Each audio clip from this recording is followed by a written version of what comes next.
안녕하세요. 120-120-1200 비전어리 챌린지 도전자 송순예 권사입니다. 앞에 분들이 너무너무 잘하셔서 살짝 부담이 되지만 주님 믿고 챌린지 이어가겠습니다. 첫 번째, 해당 챕터 줄거리 소개와 챕터를 선택한 이유입니다. 제가 소개할 챕터는 8챕터의 내 영원한 본향 천국입니다. 이 8챕터를 선택한 이유는 저를 지목하신 서미경 안수 집사님께서 7챕터를 하셔서 다음 챕터인 8챕터를 하면 되겠다고 생각했습니다. 박한수 목사님의 전부를 걸어라 교재를 열어보니 목차의 8챕터 제목이 영원한 본향 천국이었습니다. 제목을 보자 가슴이 쿵. 무언가 묵직함으로 기대와 흥분으로 다가왔습니다. 본향 천국하면 여러분들은 어떤 느낌이 드시나요? 저는 가슴 떨리고 설레고 벅차고 뭔가 말할 수 없는 감동으로 다가옵니다. 그리스도인이라면 누구나 원하고 소원하고 소망하고 꿈에라도 가고 싶고 이름만으로도 설레게 하는 본향 천국. 저는 고조할머님, 할아버님, 대대손손 신실한 믿음의 가정으로 시집을 오다 보니 믿음의 가정의 가장 큰 복은 본향 천국 가는 것임을 너무도 잘 알고 있습니다. 여기 이 자리에 계신 너무도 믿음 좋으신 분, 모태신앙이신 분, 그리고 주님만 바라보고 열심히 달려가시는 분, 많은 분들이 계십니다. 모두 같은 마음을 품고 계실 거라 확신합니다. 이 세상의 것은 잠깐이지만 주님이 준비하신 천국은 영원합니다. 거창하게 말고 박한수 목사님이 쓰신 챕터를 그대로 발표하려고 합니다. 박한수 목사님의 전부를 걸어라 책을 읽으며 담임 목사님께서 왜 꼭 이 책을 읽어야 한다고 말씀하셨는지 이해가 되었습니다.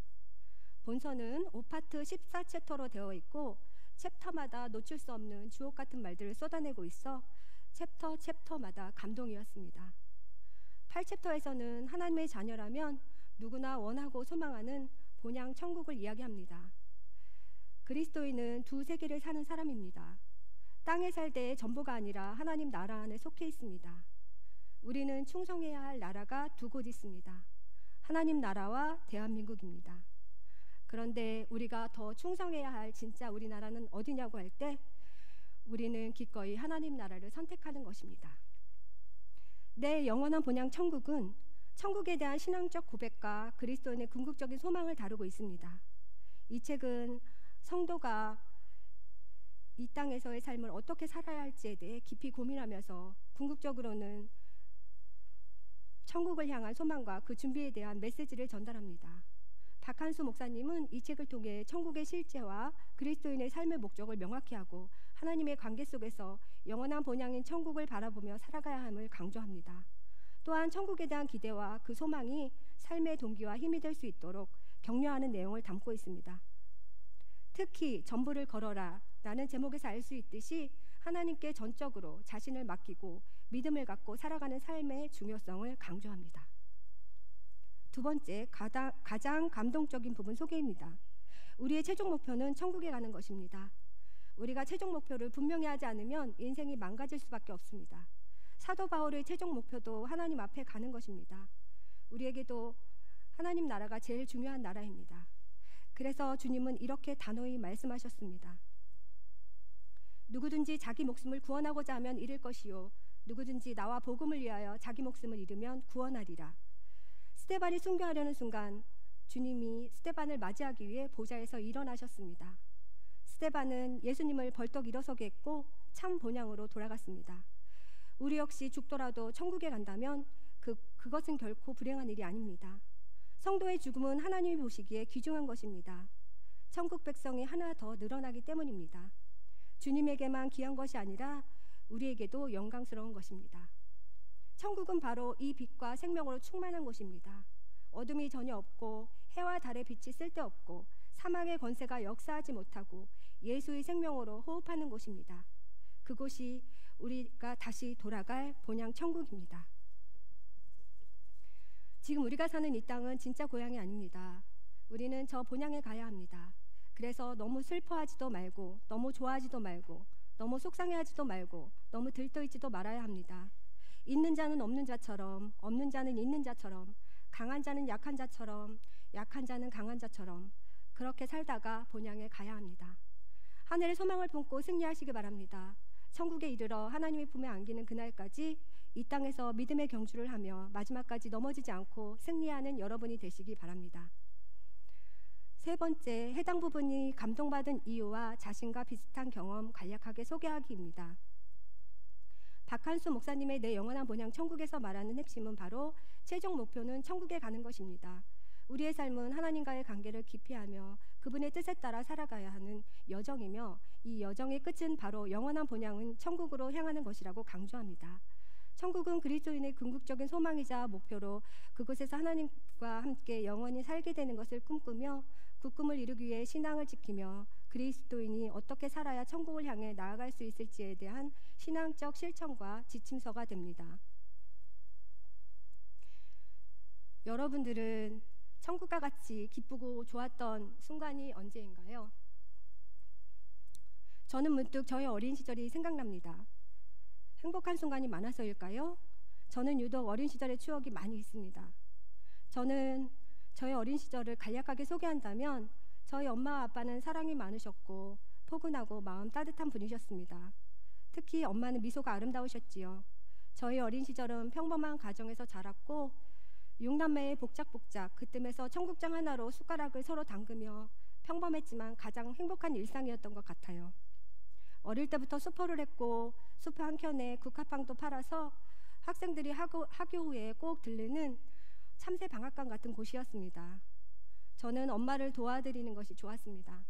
항상 일하시는 엄마를 웃게 해드리고 싶었거든요. 가끔 슈퍼도 보고 물도 떠다 드리면 엄마는 활짝 웃으시며 칭찬해 주셨습니다. 슈퍼 보면서 먹는 것이 더 많았지만요. 열심히 치열하게 사신 부모님, 자신의 삶을 살기보단 자식을 보물처럼 아끼고 사신 엄마 아빠, 천국에서 행복하게 활짝 미소 지으시길 기도합니다. 가난했지만 가난하지 않고 마음만은 부유하고 서로가 서로를 아껴주고 배려하며 살았고 매일매일이 설레임이고 기쁨이었던 그 시절이 천국을 미리 본 것이 아닌가 싶기도 합니다. 여기 계신 분들도 천국을 미리 경험하신 분도 계시고 여러 가지 많이 계실 거라 생각합니다. 그 마음 따뜻했던 그 시절 그 행복을 기억하며 천국을 소망하며 살았으면 좋겠습니다. 네 번째, 이 책을 통해 감동받은 것과 2025년 신앙생활의 도전과 소원 목표가 있다면 이 책에서는 자신의 전부를 걸어야 영원한 생명을 얻는 구원과 천국을 소유할 수 있다고 말합니다. 복음 들고 그 말씀으로 오늘 거듭나야 할 한 사람, 그는 이 시대를 향해 경고의 목소리를 바라는 하나님의 파수꾼이 되어 하나님 말씀 기준, 구원 기준, 천국 가는 기준, 죄와 심판의 기준을 타협 없이 선포합니다. 안일한 믿음 세대를 깨워 세상과 충돌하는 그리스도인 전쟁의 교회가 되라고 일갈합니다. 디트리 본 회퍼는 구원은 값비싸게 얻어야 하는 은혜라고 말했습니다. 이 책에서 그는 자신의 전부를 걸어야 영원한 생명을 얻는 구원과 천국을 소유할 수 있으며 이 시대의 문화를 이기는 거룩한 성도가 일어나 믿음을 무장하고 오직 예수로 승리할 것을 촉구합니다. 이 글을 쓰며 저도 모르게 가슴 벅차고 눈물이 차오르는 것은 무엇인지요. 이 시간에도 주님은 역사하시고 보잘것없는 작은 저를 사용하신다는 생각에 마구 눈물이 납니다. 사랑으로 일하시는 주님, 우리 모두 주님께 맡기고 나아간다면 능치 못함이 없음을 믿으며 예수님 의지하고 선한 싸움 싸우고 달려갈 길 마치고 주님 예비하신 면류관을 받아쓰고 감격하는 날을 기대합니다. 하나님 보시기에 기쁨이 되고 영광이 되고 칭찬받는 삶이 될 수 있도록 주님이 사랑하신 스데반처럼 주님의 환대를 받으며 천국에 갈 수 있도록 우리를 주님이 쓰시기에 편한 질그릇으로 빚어주시고 사용하시고 주님 나라를 이루는 데 귀하게 사용하여 주세요. 늘 깨어있게 하시고 천국의 소망을 두고 기도하게 하시고 주님이 준비하신 영원한 생명과 평화의 나라를 기대하며 믿음으로 살아가길 간절히 소망합니다. 올해 저의 개인적인 소망은 올해 저에게 맡겨진 MD 사역과 예배 사역과 구역 리더 사역을 통해 주님이 함께 하셔서 온전히 사용하사 주님께 영광이 되고 기쁨이 되는 사역이 되게 하시고 나의 삶 가운데, 가정 가운데 온전히 주님이 주인이 되셔서 주님의 영광만 나타나기를 소원합니다. 부끄럽지만 모태신앙이면서도 아직 주님 품에 나오지 못하는 남편 김일건 집사, 그 마음을 회복시켜 주시고 온전히 주님 앞에 세워지기를 소원하고 기도합니다. 올해 중학교에 들어가는 은송이 받지 않아도 될 고통을 미리 맛보게 하신 주님, 그 큰 뜻을 알 수 없으나 그 삶 주님 계획 안에 있은 줄 믿습니다. 신앙인으로 잘 자라서 주님의 귀한 사역자로 쓰임받고 믿음으로 이어져 온 선조들의 믿음을 이어받아 아브라함처럼 복의 자녀가 되기를 소망합니다. 그리고 늘 새벽마다 눈물의 기도로 항상 가족과 교회를 위해 기도하시는 부모님, 늘 마음의 평안과 천국의 삶을 사셨듯 마지막도 자듯이 주님 품으로 가고 싶으시다는 소원이 주님 앞에 연락되어 이루어지기를 소망하고 기도합니다. 주님의 핏값으로 주신 귀한 삶을 온전히 깨어서 주님 보시기에 잘했다 칭찬받는 삶으로 살아가길 소망하고 기도합니다. 마지막으로 2025년 성동교회가 어떻게 나가면 좋겠는가인데요. 이것은 기도로 대신하겠습니다. 기도하시겠습니다. 성동교회를 사랑하사 117년 동안 성동교회를 주님 크신 날개 아래 품어주시고 은혜와 축복으로 함께 하심에 감사합니다.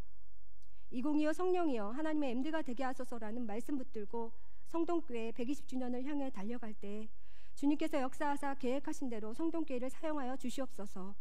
성동교회 5대 사역, 예배, 교육, 교제, 선교, 봉사 사역이 서로 균형을 이루어 서로가 서로를 빛나게 하며 협력하여 선을 이루어 나가게 하시고 2025년 성동교회의 MD 사역을 통해 저희에게 지혜를 주사 주님의 사랑을 닮아 애타는 주님의 마음을 가지고 애쓰고 힘써 한 생명이라도 더 주님께 나아와 주님을 만나고 주님께로 나오는 통로가 되게 하시고 성동교회를 통해 주님 나라를 이루는 귀한 성전으로 사용하여 주세요. 얇은 스파게티 면이 모여 벽돌 3장과 물병 34병을 옮기는 기적을 이루었듯이 성동교회 한 사람 한 사람이 협력하여 선을 이룬다면 그 어떤 것도 능히 감당하고도 남을 줄 믿습니다. 주님이 주신 각자의 달란트를 가지고 주님 보시기에 기쁨이 되는 성도로 우뚝 세워져 가기를 바라며 내가 변화되고 세워져서 가정으로, 직장으로, 성동교회로 우뚝 세워져 교회가 살아나는 역사가 일어나길 바랍니다.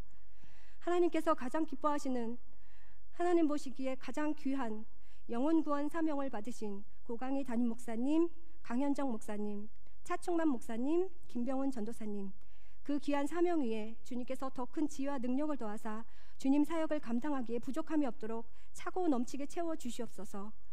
주님, 성동교회 새로운 100년을 이끌어갈 하나님이 기뻐하시는 4분의 장로 투표를 앞두고 있습니다.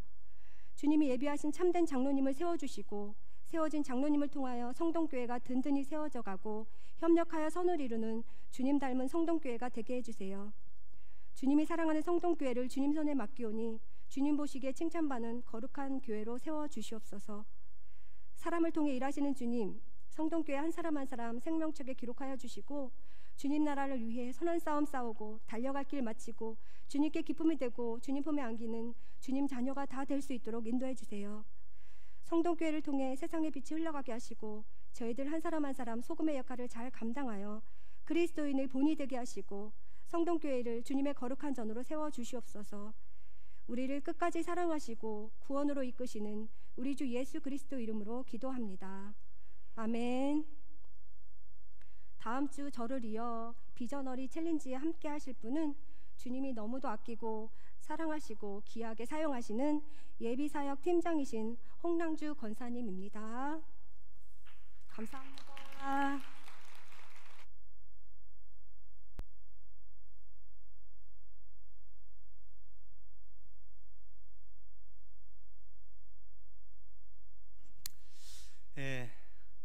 박한수 목사님의 전불걸어라 1독은 했습니다.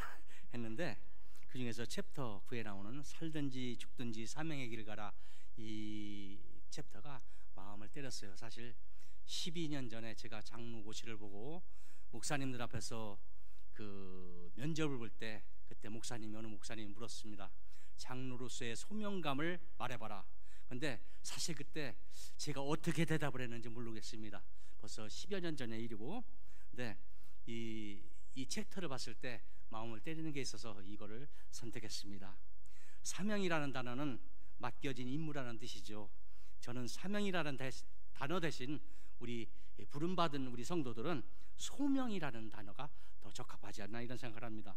소명은 주님의 부르심을 받고 그 부르심을 받은 자들이 느끼는 막중한 책임의식이라고 생각합니다. 사울이 주님의 부르심을 받고서 바울이 된 후 그의 일생은 오직 예수였습니다. 챕터 9에서 우리는 바울이 주님으로부터 받은 사명에 대한 소명의식을 볼 수 있습니다. 첫째, 앞일을 몰라도 순종한다. 바울은 자신이 앞으로 무슨 일을 당할지 모른다고 했습니다. 사도행전 20장 22절, 보라 이제 나는 성령에 매여 예루살렘으로 가는데 거기서 무슨 일을 당할지는 알지 못하노라 이렇게 되었습니다. 둘째, 위기를 돌파한다는 부분에서는 바울은 오직 성령께서 자신에게 알려주신 것이 있다고 말합니다. 사도행전 20장 23절, 오직 성령이 각 성에서 내게 증언하여 결박과 환난이 기다린다고 하시나 이렇게 되어 있죠. 셋째, 사명의 목숨을 건다. 바울은 자신이 하나뿐인 목숨도 주님께 받은 사명을 감당하는데 바치겠다고 고백합니다. 사도행전 20장 24절에 나의 달려갈 길과 주 예수께 받은 사명 곧 하나님의 은혜의 복음을 증언하는 일을 마치려 하면은 나의 생명조차도 조금도 귀한 것으로 여기지 아니하노라 이렇게 되었습니다. 그 181페이지 하단에 보면 우리는 지나치게 사람 중심이고 환경 중심으로 모든 일에 접근한다고 되어 있습니다. 우리가 하나님을 중심에 모시고 서가지고 우리는 아무것도 아니라고 고백할 수 있어야 된다고 생각합니다. 2년 전에 우리 성동교회는 하나님의 목적이 있는 교회를 공부하며 하나님을 중심으로 생각하고 행동해야 된다는 것을 배웠습니다. 하나님을 만나고 사명을 받아 투철한 소명감으로 열심히 헌신할 때 진정 하나님의 나라가 이 땅에 실현되는 그런 하나님의 역사가 일어날 것입니다. 2025년부터 챕터 9 살든지 죽든지 사명의 일을 가라라는 명제를 마음에 두고 그렇게 하고 살아가겠습니다. 우리 성동교회 여러분들도 함께하는 2025년이 되었으면 좋겠습니다. 제가 항상 암송하고 묵상하는 고린도전서 15장 10절 있습니다. 이렇게 되어 있죠. 내가 나 된 것은 하나님의 은혜로 된 것이니 내게 주신 그의 은혜가 헛되지 아니하여 내가 모든 사도들보다 더 많이 수고하였으나 그것은 내가 한 것이 아니오 너와 함께 하신 하나님의 은혜로라 이렇게 되어 있죠. 이걸 조금 바꿔서 한번 해보겠습니다. 내가 나 된 것은 하나님의 은혜로 된 것이니 내게 주신 그의 사명이 헛되지 아니하여 내가 모든 사도들보다 더 많이 수고했으나 내가 한 것이 아니오 나와 함께 하신 하나님의 은혜로라. 2025 성령이여 하나님의 MD가 되게 하소서. 아멘. 다음 주 저를 이어서 비저너리 챌린지를 하실 분은 선교국장 김종진 권사님이십니다.